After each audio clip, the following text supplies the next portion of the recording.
Hey, here to talk about something I've never heard anybody talk about, although I do make a lot of noise about it if you're participating in my 4-month upper register course or even just other lessons.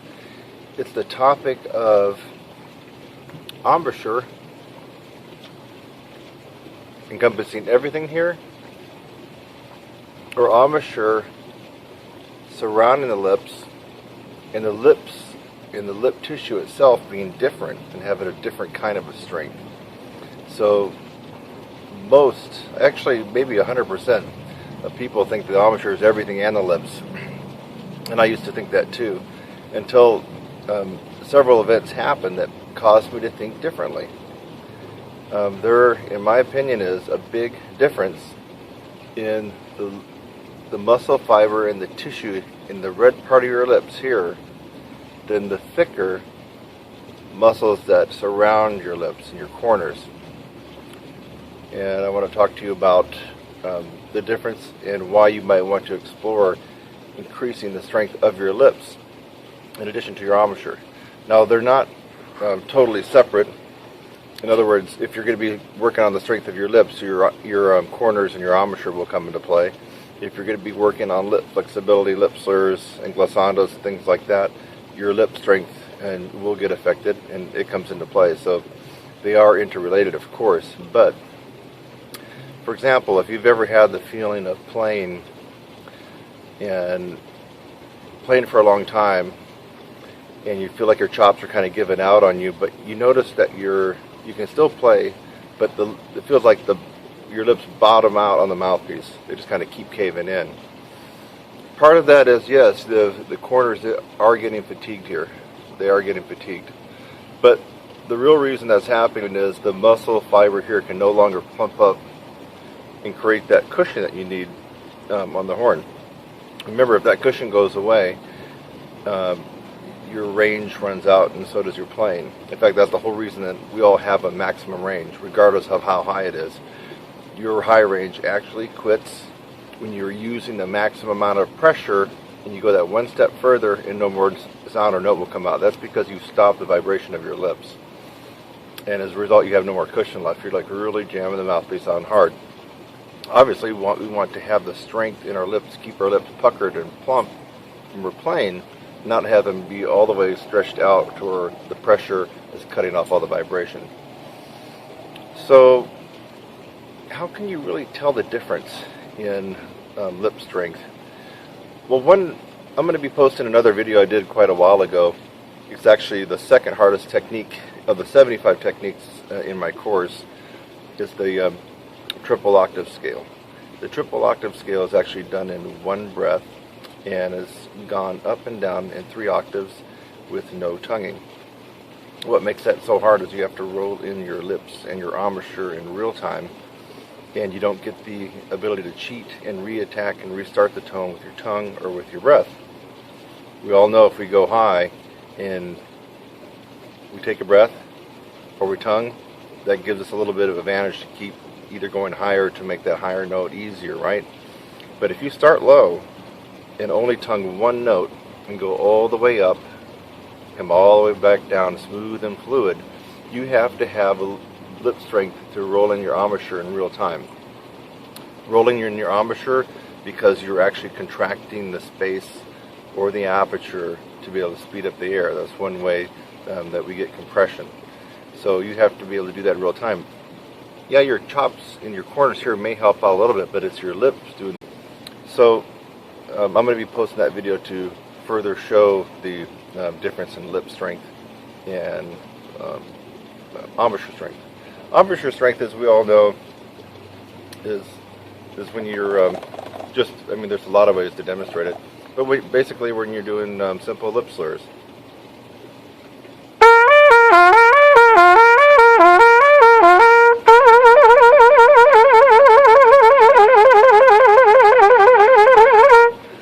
Okay, I felt, my lips are doing this, blah, blah, blah, blah, but I'm feeling most of the muscle contraction here in the corners in the embouchure. And so as a result, if you're working on the old tried and true methods that you've heard from everywhere, on the forums from past trumpet teachers, from current trumpet teachers, from your friends, from professionals that you may know or work with. The same stuff comes up all the time.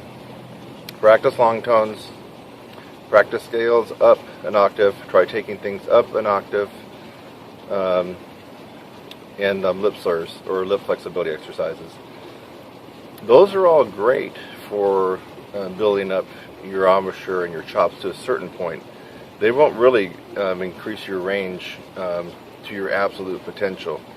The reason why? Because it lacks that one awesome ingredient called momentum. And momentum combined with a plethora of techniques hitting you from all angles is what will really bring out the best in your playing and maximize your power and strength. So long tones, scales, practicing up an octave, and lip trills and lip slurs. You hear that all the time. In fact, go ask somebody right now, go to your local college or university and say you want to learn, you want to play higher, how can you do it? You're probably going to hear part of that or all of that and not much else. And that's only going to take you so far. It's not going to bring out your maximum and your best. So there are things that you can do to strengthen your lips. And there's a ton of things to do, but probably the most basic heavy lifting technique for pure lip strength is a simple free lip buzz. You got to be able to lip buzz. And now, here's the catch-22 about lip buzzing. If you, sorry about that. If you lip buzz too loudly or for too long of a time, you're going to really screw yourself up.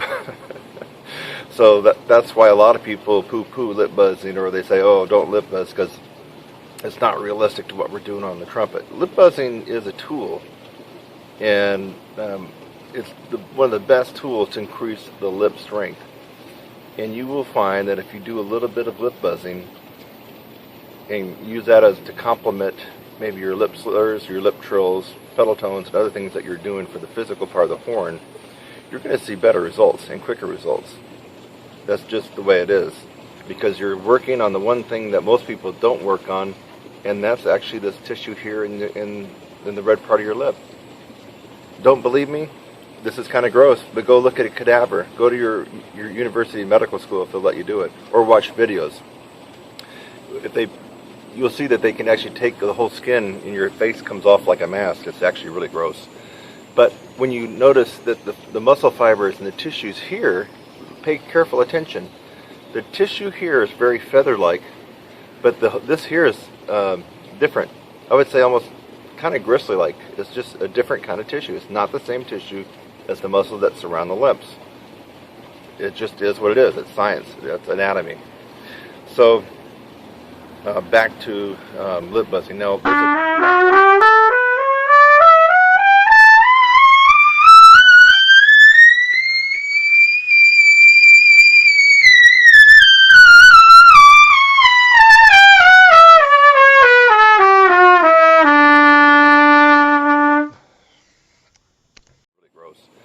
but when you notice that the muscle fibers and the tissues here, pay careful attention. The tissue here is very feather-like, but this here is different. I would say almost kind of gristly-like. It's just a different kind of tissue. It's not the same tissue as the muscles that surround the lips. It just is what it is. It's science. It's anatomy. So back to lip buzzing. Now, there's a lot more stuff that you can do to increase the strength of your lips. Also, just a caveat, that building lip strength is not really a do-it-yourselfer. People tend to find themselves in more trouble and playing worse if they don't have the help of someone who actually has been there and done it and over and over and knows what they're doing. The simple reason is because it's kind of a stealth technique, and so you can do it and feel great, and after a couple of days you just shot yourself in the foot. You feel like you can't play, you can't get a buzz out. Chances are you were probably lip buzzing in the car, or lip buzzing doing something, you weren't paying attention to the time, or you're buzzing way too loud. Some people have this logic, there is a logic to it. If I can buzz loud and buzz high, that's just going to make me that much better of a player, right? Wrong. If you buzz too loud and too long, you're just going to actually screw yourself up. You're going to numb all this in here and make it too stiff, and it's just not going to vibrate. As a result, your range is going to drop down lower. So getting back into lip buzzing, you can do a couple different things. You can do scales and arpeggios, target different notes. I have a whole system that I use for lip buzzing in the upper register program, in the brass upper register program. And by the way, this is for all brass players. If you have to buzz your lips into a mouthpiece, regardless of what instrument that you play, this technique is viable for you. And the thing is, it's not just about going up, it's also about going down low. So if I were to start on a concert B flat, buzz my lips, I would hope to be able to get down several octaves nice and relaxed.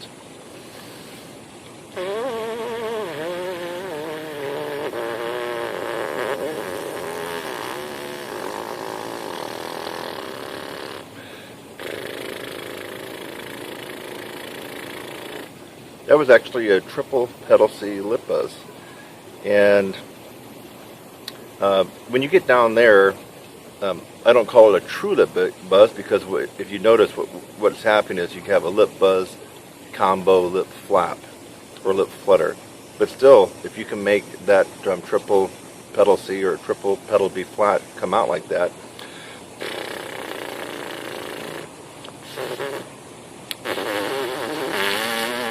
that would be an octave higher on the double.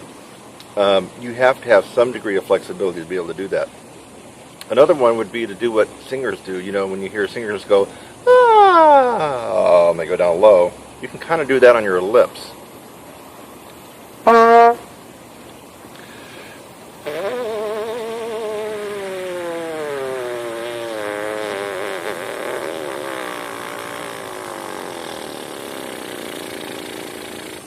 You hear that? Just kind of wean all the way down to pedal C, double pedal C, and then all the way down to triple pedal C. You have to have some degree of lip flexibility and lip sensitivity in this part, not just talking about here. We're not really working anything here. This is now all about the lips. This could be nice and pliable and flexible, strong.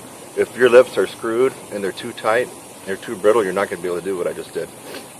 So you might want to try that. And by the way, that's a culmination of a lot of years of working on lip buzzing. And so you might, if you find yourself not being able to do that, you can get with somebody, or you can get with me. I tend to do a lot of lip buzzing techniques that will allow you to really maximize your potential. So you got to be able to go down, you got to be able to go up. I'm not playing this loudly or buzzing loudly.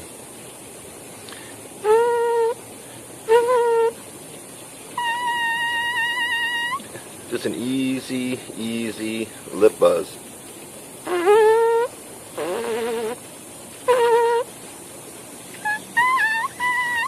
me see if I can get a little bit higher. Okay, got a little chunk of the double C there. So think about it. If you're causing your lips to vibrate that fast, there is some lip tension. It has to be there, right? Let me show you what happens when there's no lip tension, because I've noticed there's a lot of professionals out there also teaching. They're trying to say use no lip tension. Here's no lip tension, okay? Get it? So when you hear people saying no, don't use any lip tension, that's no lip tension. You have to have some degree of lip tension. What they probably really mean is don't use too much tension, and that's kind of ambiguous, right? So just so you know, when you hear people say, well, you shouldn't have any lip tension at all when you're playing, it should be totally relaxed, totally effortless. No, because if you have no lip tension, it's this. There's no lip tension there. You're not going to get anything except for maybe some double pedal tones to come out. A little bit of tension. A little bit more. Just a little bit.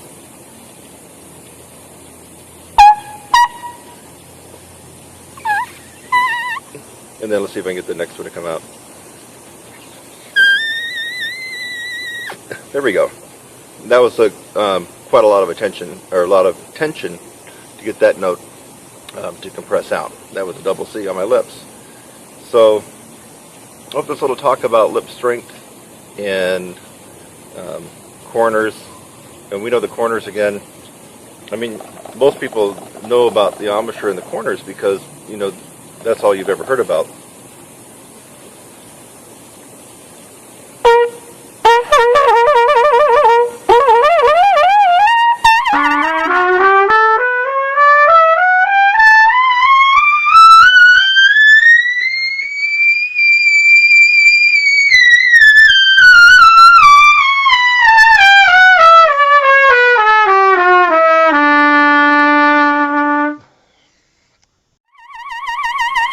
That's pretty much all corner strength for me. My lips are doing the little fish movement, wah, wah, wah, wah, wah, when I'm doing it, but I'm not really engaging a lot of musculature and a lot of tension, a lot of contraction of my lips. It's really, they're kind of moving in and out like a little fish movement when I'm doing the lip trill, but it's this here is doing the heavy lifting. And you already know about that, right? Lip trills, lip slurs, glissandos. So the whole purpose of this informative little tutorial is to hopefully open up your eyes to the possibility that there is a different kind of strength happening here in your lips. It's a different kind of strength, and it requires a different approach. You have to tackle it a different way, and you have to think outside the box and do different techniques. So when you build this and the strength of this along with this, wow. I mean, wow. Wait till you experience the results and that newfound strength where you can just really grip the mouthpiece and everything feels awesome. You got the cushion there, you got the lip pucker, and it just won't go away. You got lots of strength. In fact, one thing that I've noticed, in fact, when you hear me, I have to be honest with you, I haven't even played my horn today. I haven't. So the one thing about developing your lip strength is you have the feeling that when you pick up the horn, you're already kind of half warmed up. So I haven't warmed up today, but I know that I can still get on the horn. Now, really, I haven't warmed up. Just what you saw me do here. I'm at the college here. Just thought I would make this video.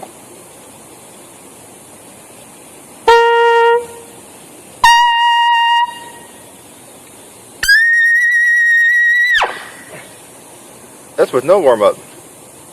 And I attribute that to a good portion of the lip strength here.